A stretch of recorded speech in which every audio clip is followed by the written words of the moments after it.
como diz lá uns amigos meus, já está passando a metade do morro, já está começando a descer o morro, né? Nós já estamos no capítulo 11, terminando hoje, se Deus assim nos permitir. E eu queria convidar você a abrir sua Bíblia comigo, Apocalipse 11, a partir do versículo 15. Apocalipse capítulo 11, do versículo 15 até o 19.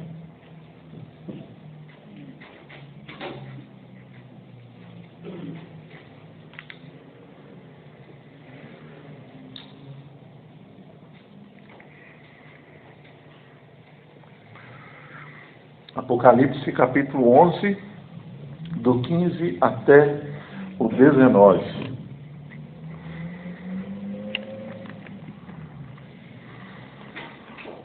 Amém? Diz assim a palavra do Senhor. O sétimo anjo tocou a trombeta, e houve no céu grandes vozes dizendo: o reino do mundo se tornou de nosso Senhor e do seu Cristo, e ele reinará pelos séculos dos séculos. E os 24 anciãos que se encontram sentados no seu trono diante de Deus, prostraram-se sobre o seu rosto e adoraram a Deus, dizendo: graças te damos, Senhor Deus Todo-Poderoso, que és e que eras, porque assumiste o teu grande poder e passaste a reinar. Na verdade, as nações se enfureceram. Chegou, porém, a tua ira e o tempo determinado para serem julgados os mortos, para se dar o galardão aos teus servos, os profetas, aos santos e aos que temem o teu nome, tanto aos pequenos como aos grandes, e para destruíres os que destroem a terra. Abriu-se então o santuário de Deus, que se acha no céu, e foi vista a arca da aliança no seu santuário, e sobrevieram relâmpagos, vozes, trovões, terremoto e grande saraivada. Meus irmãos, no nosso último encontro, fazendo uma recapitulação breve aí, já tendo em vista até que já tem um tempinho, né? Quando a gente estava naquele pique de toda quarta, não dava aquele espação, esse vácuo todo, né? Mas agora deu esse tempinho aí, eu estive viajando 2 semanas, outra semana eu estive no Parque dos Pássaros e numa outra não me lembro o que aconteceu. Eu sei que foram exatamente, foi mais de um mês, né? E até porque daria um mês na semana passada e nós não retornamos. Então, no nosso último encontro, nós estudamos a parte anterior desse versículo, né, do 3 até o 14, que fala a respeito das 2 testemunhas. E nós pudemos perceber, aqueles que estiveram aqui vão refrescar a memória, né, que o símbolo dessas 2 testemunhas é uma analogia à igreja do Senhor, ao povo do Senhor, né, àqueles que foram redimidos, a verdadeira igreja, a igreja militante que dá testemunho por meio dos seus ministros e missionários, né? E missionários são todos os verdadeiros cristãos, né? Pedro chega a dizer que nós somos o sacerdócio real, nós somos a nação santa, o povo de propriedade exclusiva de Deus. Então, ser um missionário do Senhor não é uma alcunha ou um adjetivo para alguns. É todo cristão, verdadeiramente remido pelo sangue de Jesus, tem que se colocar na condição de ser um missionário, né? E esses ministros e missionários que testemunham de Jesus o fazem por toda a presente dispensação, por todo esse tempo, da vinda de Jesus lá nos relatos do Evangelho até o seu retorno, que será glorioso para nos tomar para si. Entretanto, a narrativa ela prossegue, e a visão de João, nós que estamos aí há quase um ano, nós começamos em Apocalipse, meus irmãos, esse é o 40º estudo nosso. Né? Nós começamos em Apocalipse dia 12 de dezembro do ano passado, quer dizer, nós vamos fazer um bolinho de aniversário e nós vamos chegar na metade. Né? 12 de dezembro do ano passado, né? E os assuntos eles são muito complexos, né? E aqueles que têm acompanhado há algum tempo têm visto que a visão de João contempla, né, agora o 7º anjo. João tem uma visão. João entra em êxtase diante de Deus. João tem uma experiência sobrenatural. Não é algo que sai dele mesmo, não é algo que ele produz da sua própria mão, mas é algo que Deus, de forma sobrenatural, apresenta para ele. E nessa visão agora, João vê um anjo, um sétimo anjo, de todos aqueles que ele havia visto, com a sua trombeta em mãos e a toca. Mais uma vez, o juízo de Deus, semelhante ao que ocorreu lá no capítulo 4, né, não é descrito, mas é introduzido no meio do seu povo. Acima de tudo, fica evidenciado o significado do dia do juízo em relação a Deus, em relação à sua igreja, em relação aos crentes e em relação aos não crentes. Todos os atos de Deus aqui afetam o cosmo por completo, afetam a todos, aos que creem e aos que não creem. Não é à toa que a Bíblia diz que todo joelho há de se dobrar.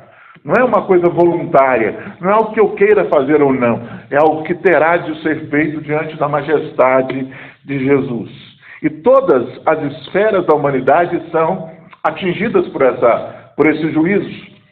A igreja, os crentes e também os não crentes.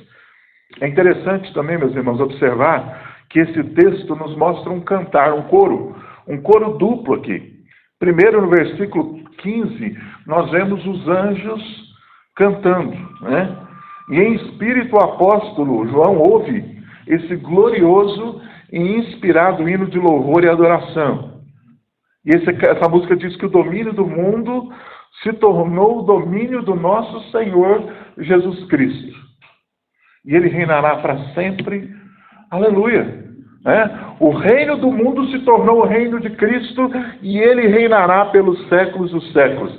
Mas essa pergunta talvez brote no meu e no seu coração. Mas Deus já não reina absoluto sobre todas as coisas?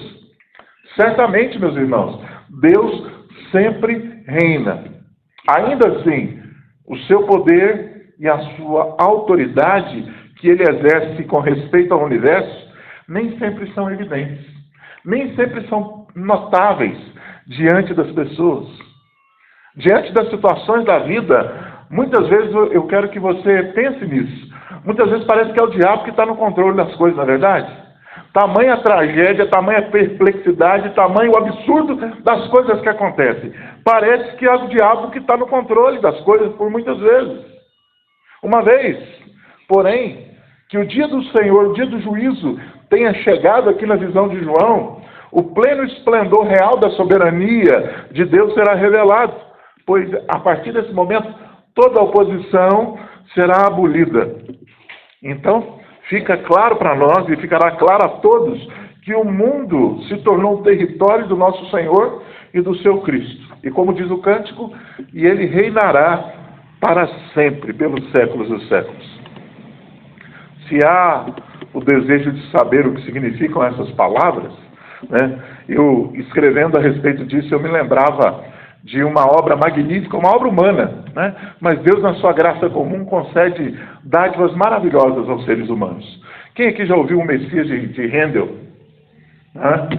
Se você não ouviu, eu te aconselho a ouvir. Georg Friedrich Handel, compositor alemão do século XVIII, compôs uma obra magnífica chamada Messias, e certamente o coro você já ouviu. Aleluia!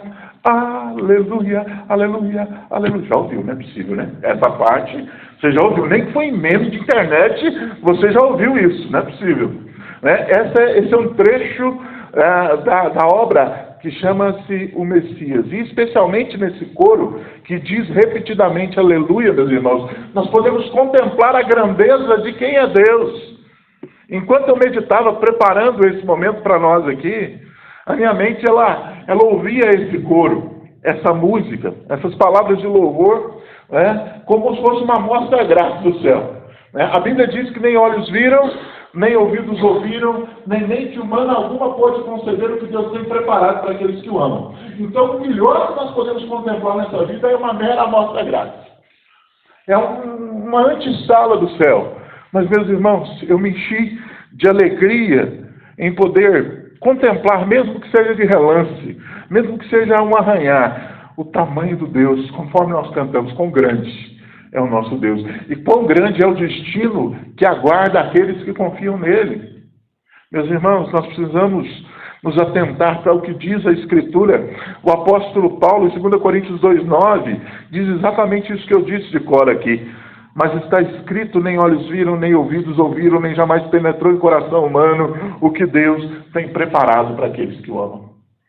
Se você ama a Deus, saiba que nem os seus melhores sonhos podem fazer frente àquilo que Deus tem para a sua vida, aquilo que Deus tem preparado para você. Quem não quer o bem de si mesmo, não é verdade? Só se for uma pessoa que tem problema de ser de médico, né? Eu quero passar mal, eu quero sofrer. Eu faço paplético, você sofre, faz igual eu. Não ri não, São Paulo. Né? Faço paplético, você sofre. Eu quero sofrer deliberadamente, ninguém faz isso. Se alguém faz isso, está precisando de um médico, gente. Todos nós queremos o nosso bem. Todos nós queremos, né, alegria, prazer, desfrute da vida. E a Bíblia diz que aquilo que Deus tem para nós é muito maior do que o mais profundo e elaborado dos nossos sonhos. É a antessala do céu. E quando o dia do juízo chega, então, meus irmãos, o pleno significado do texto do salmista, no capítulo 2, versículo 7, chega à sua plenitude. Salmo 2,7 diz assim: proclamarei o decreto do Senhor. Ele me disse: tu és meu filho, eu hoje te gerei. Jesus nos conquistou o status de sermos coerdeiros do céu com Ele. Somos filhos de Deus. Daniel, capítulo 7, versículo 14, diz ainda: foi-lhe dado domínio e glória e o reino, para que os povos, nações e homens de todas as línguas o servissem. O seu domínio é domínio eterno, que não passará, e o seu reino jamais será destruído. Esse é o nosso Senhor Jesus. Nós vimos aí, mas talvez um momento sui generis, ímpar na história do Brasil, que foram as eleições que terminaram alguns dias aí. Né? Uma polarização, o povo brincando até, né?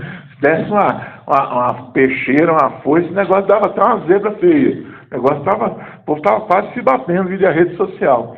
Né? E é interessante o brasileiro ele se interessar, se politizar, porque nós somos, como eu sempre gosto de enfatizar, nós somos cidadãos dos céus, mas nós somos brasileiros. Nós somos cidadãos da terra também. E enquanto estamos aqui, precisamos fazer o melhor para que a nossa caminhada aqui possa deixar a marca do Cristo que vive em nós nessa terra.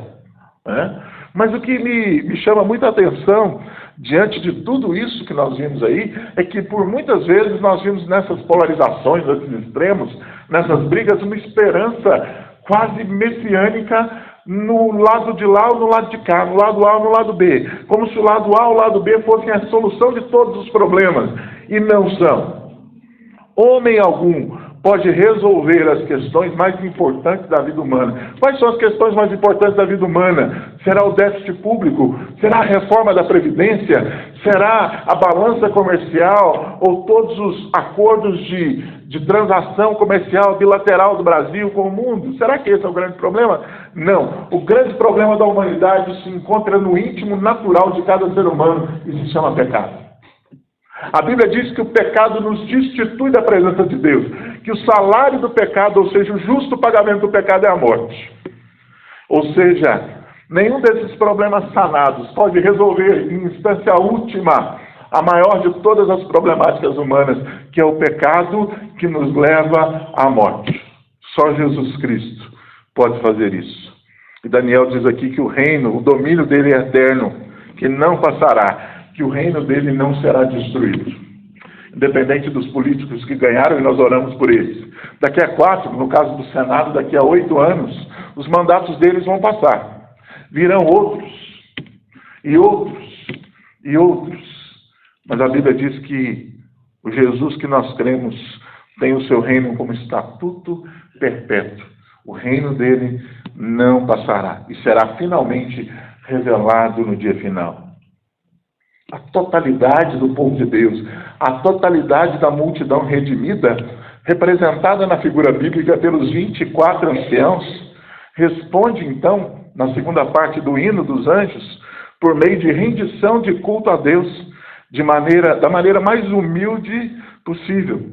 Diz o texto que os anciãos se prostram com o rosto em terra e dizem: graças te damos, Senhor Deus, Todo-Poderoso, que és e que eras, porque assumiste o teu grande poder e passaste a reinar. Na verdade, as nações se enfureceram.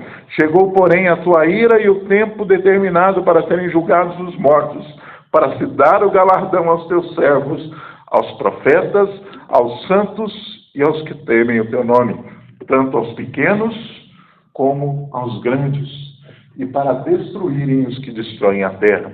Apocalipse capítulo 11, versículos 17 e versículo 18. Nós já falamos a respeito da figura desses 24 anciãos, porque eles representam a totalidade dos salvos, né? Recapitulando, 12 representando os 12 patriarcas da antiga aliança e 12 representando o colégio apostólico da nova aliança, ou seja, a totalidade do povo que crê em Deus, que é redimido em Deus. Mas também é muito importante nesse trecho nós observarmos que as palavras que são entoadas por esses anciãos aqui, nesse hino, Jesus, Deus não é mais chamado como aquele que há de vir. O texto diz, tu és aquele que era e aquele que é. Como nós vimos, por exemplo, em Apocalipse 1:8. O texto de Apocalipse 1:8 diz que Jesus era aquele que era, que é e que há de vir. Nesse texto não há a última parte. Por quê? Porque na realidade, meus irmãos, nessa ocasião ele já veio. Ele já estava presente. Ele já estava cumprindo todo o seu propósito ali. A igreja se regozijava com o fato de que o Senhor atingiu ali o ápice da ação do seu poder e da sua autoridade. Jesus estava no cume, no alto do monte do cumprimento da vontade de Deus. Ele estava ali. Ele não viria. Ele não cumpriria. Ele cumpriu ali, de forma cabal e indiscutível. E de forma agora pública, exibe a todos o seu poder. O texto e o hino dos anciãos diz que os povos se enfureceram, promoveram guerra contra as testemunhas, venceram essas testemunhas, mataram essas testemunhas, tripudiaram sobre o sofrimento delas, conforme nós vemos o relato do texto de Apocalipse 11:7. O mundo teve uma pseudo-vitória em cima do povo de Deus, tripudiando, matando, perseguindo, que é o que acontece hoje, meus irmãos. Eu sempre gosto de ressaltar essa realidade. Nós temos uma perigosa falsa paz no Brasil. Enquanto nós não temos uma perseguição cruenta, como o Estado Islâmico e outros grupos radicais promovem no Oriente do mundo, matando mesmo na espada, explodindo pessoas, nós somos perseguidos ideologicamente no nosso Brasil. Nós somos rechaçados enquanto cristãos, ridicularizados pela pseudo-intelectualidade que está plantada e que está fundamentada em conceitos que estão cristalizados na sociedade há mais de 50 anos, que tornaram esse Estado não um Estado laico, mas um Estado humanista e ateu. Essa talvez seja a pior das perseguições. Talvez fosse melhor se viessem um soldado do ISIS com uma espada, uma motosserra, um revólver, uma faquinha de serra, igual eles cortam o pescoço de gente, igual galinha, lá na beira do mar da Síria. Talvez fosse melhor. Talvez nós não estivéssemos na letargia, na alienação em que nós estamos enquanto igreja nos nossos dias. Mas afinal a ira de Deus se revelou no dia final, completamente na chegada do juízo. E nesse mesmo dia, todos os que temem ao Senhor receberão o galardão, enquanto os destruidores, segundo o texto diz, serão destruídos. E isso nos dá um link, nos dá um paralelo direto com o texto de Mateus capítulo 25, versículo 31. E esse texto diz assim: quando vier o Filho do Homem na sua majestade e todos os anjos com ele, então se assentará no trono da sua glória.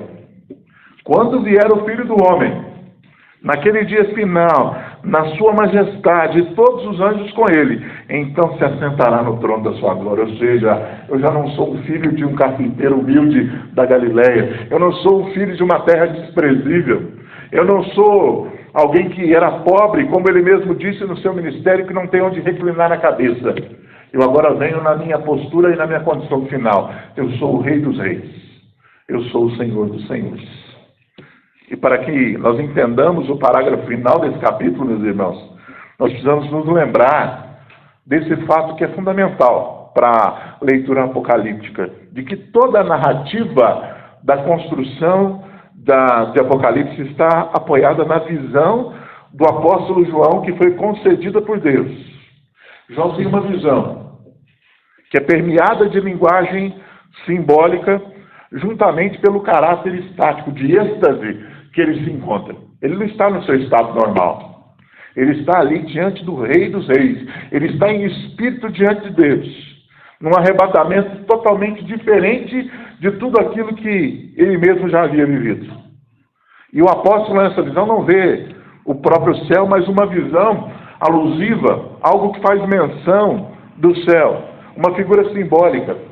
E é interessante que nessa figura o santuário de Deus no céu está totalmente agora aberto, está totalmente acessível. Não há nada mais que permanece velado nessa visão.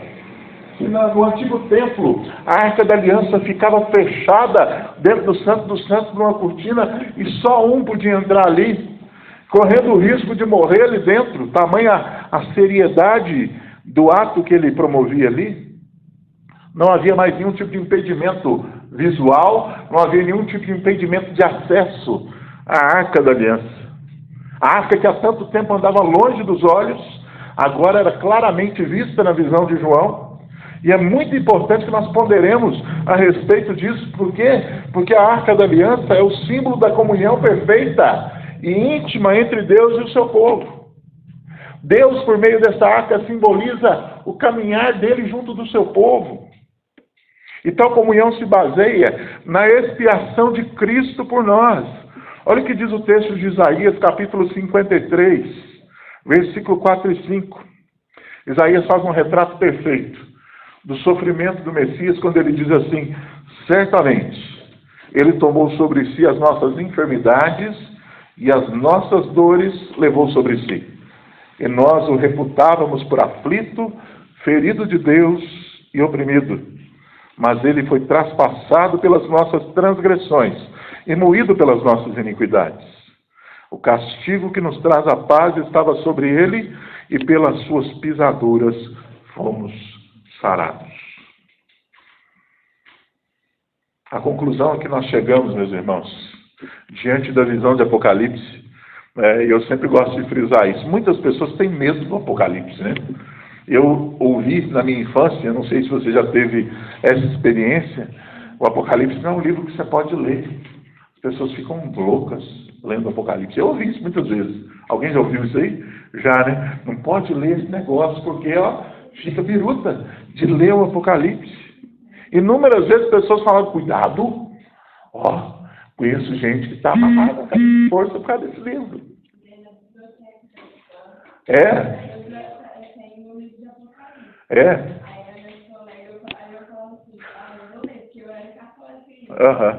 Não vai não, porque você vai ficar louco. Parecia aqueles livros de filme, né? Abre e se liberta uma potestade, um trem esquisito, né? Não é nada disso, meus irmãos. Embora a gente tenha ouvido isso, muitas vezes a Graça até foi repreendida pelas colegas na escola, né? Nós realmente precisamos entender que a linguagem do Apocalipse ela é carregada de simbologia, de símbolos, é carregada de figuras muitas vezes assustadoras, e se essas figuras, esses símbolos não forem corretamente abordados por nós, elas podem de fato trazer terror àquele que lê, ao invés da mensagem real de estar no propósito de Deus para as nossas vidas. Deus tem uma mensagem central e única no Apocalipse para a sua igreja. E em se tratando de juízo final, nós, ao contrário do terror popular, precisamos mesmo ansiar por esse dia, para que Jesus venha, para que Ele volte aqui e nos regozijar com a vinda do Senhor. Maranata, hora vem, Senhor Jesus. O dia que o Senhor voltar, nossos problemas de fato vão ser resolvidos. Não vai ser os políticos, não vai ser o partido A, mas vai ser a solução final dos nossos problemas. Pois o mesmo é motivo de júbilo. A volta de Jesus é motivo de júbilo, de alívio para aqueles que creem. Quando Jesus voltar, o Apocalipse diz que todo pranto vai cessar, toda lágrima vai cessar. Já não haverá luto, nem pranto, nem dor, porque essas primeiras coisas que estão nessa dispensação haverão passado. Essa luta, essa militância que é viver na terra, meus irmãos, vai haver passado. E eu não sei o tamanho da sua luta, mas eu sei que você passa por uma. Senão você não estava vivo, né? Você que é da área médica, Maria, né? A gente está vivo é porque o eletrocardiograma tem altos e baixos, né? Se ele ficar no meio, nós morremos. Se ficar instável, a gente está morto. A vida é cheia de montes e vales. Ela é cheia de dificuldades mesmo. Faz parte do processo. E eu não sei qual que é a sua luta, mas o que eu sei é que se você crê em Cristo como seu único e suficiente Salvador, o dia que Ele tornar aqui, Ele tornará porque Ele é fiel e Ele prometeu. Aí, como diriam as organizações tabajaras, seus problemas acabaram. Aí, a nossa vida vai entrar na plenitude da alegria de estar na presença do Senhor. Pense no trono de misericórdia de Deus que nos aguarda. Deus que olha para nós não segundo as nossas justiças, mas segundo o pagamento do Cristo na cruz do Calvário. Lá em Êxodo capítulo 25, no versículo 22, diz assim: ali virei a ti, de cima do propiciatório falarei contigo. E aí entra, quando a arca agora nessa visão ela é vista, ou seja, ela é plenamente revelada, também é plenamente revelado o pacto da graça, e este é amplamente cumprido no coração e na vida dos filhos de Deus. Deus completa a sua obra. Gênesis 17:7 diz assim: estabelecerei a minha aliança entre mim e ti e a tua descendência no decurso das suas gerações. Aliança perpétua para que o teu Deus, para ser o teu Deus e da tua descendência. Deus tem uma aliança com o seu povo. E Deus não é homem para mentir, nem filho do homem para se arrepender. Deus não volta atrás. Deus não é como nós, falar, acho que esse negócio não vai dar certo. Esse povo tem uma serviço dura demais. Acho que vou mudar os planos. Não. Deus não volta atrás.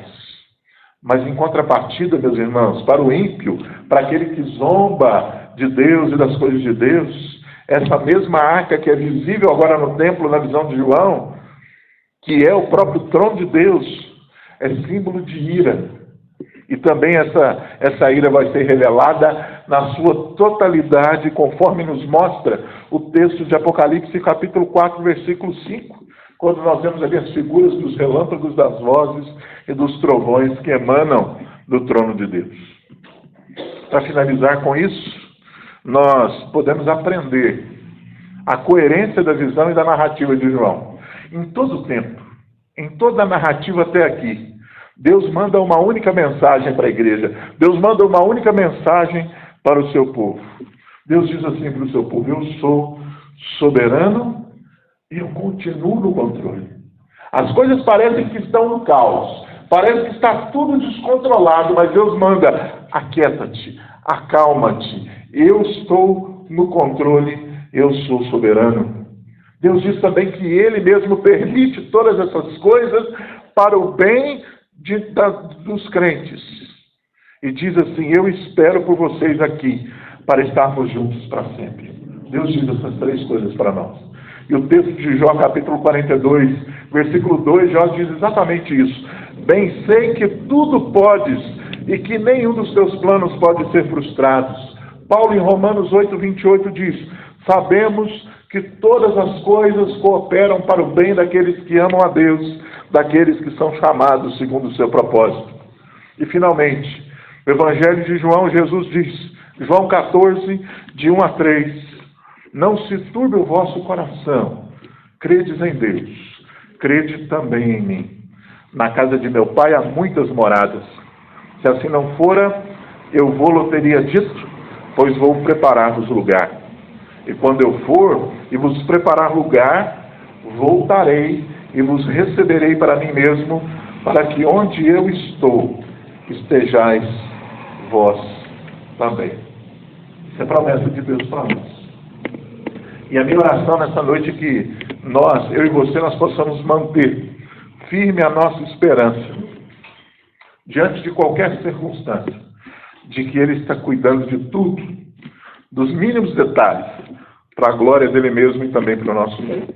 Amém? Que Ele seja glorificado no nome de Jesus. Semana que vem, já dando um spoiler, se Deus nos permitir, nós iniciaremos a nossa exposição do capítulo 12, né, falando sobre o tema a mulher, o filho e o dragão. Apocalipse 12, de 1 até